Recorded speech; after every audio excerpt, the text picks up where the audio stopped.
If you got eyes, look at me now. Disturbing facts that will probably disturb you even if you're not easily disturbed. Part 81. A 15-year-old boy has reportedly died after a suspected fake doctor allegedly used a YouTube tutorial in the operating room to teach him how to operate on the child. Apparently, the boy needed to have gallstones removed. When they got to the hospital, the supposed doctor sent the father away on some kind of errand and then began operating on the boy without the family's consent. After the surgery, the boy's health deteriorated rapidly and the doctor sent him to a different hospital where he died en route. I'm all about DIY and, wanting to learn, but why is there even a YouTube tutorial on how to fucking remove gallstones? I feel like they need to take that down. A man named Christopher Thomas Knight ran out of gas in rural Maine in 1986, entered the woods, and lived in the woods for 27 years without human contact. Like, I'm not saying that he's right, but I'm saying that I get it. You know what I mean? This is a ladybug that was found during a colonoscopy.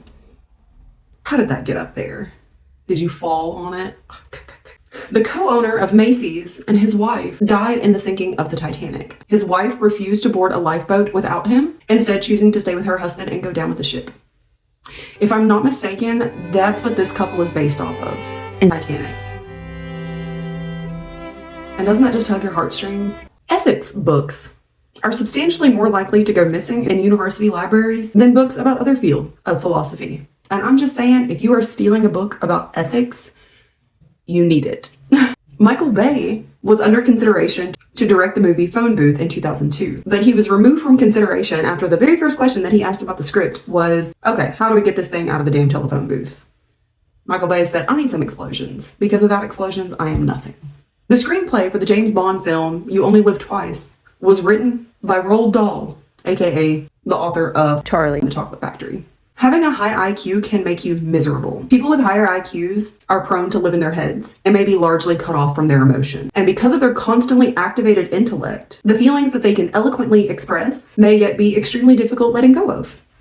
People with higher IQs also tend to isolate themselves because they think that everyone else in society is a big dummy. Murongzi, aka Emperor of the later Yan dynasty of China during the 16 Kingdoms period, had sexual intercourse with the corpse of his deceased wife. I want to know how long she was dead before he started romancing her. Was she still warm? That's what I want to know.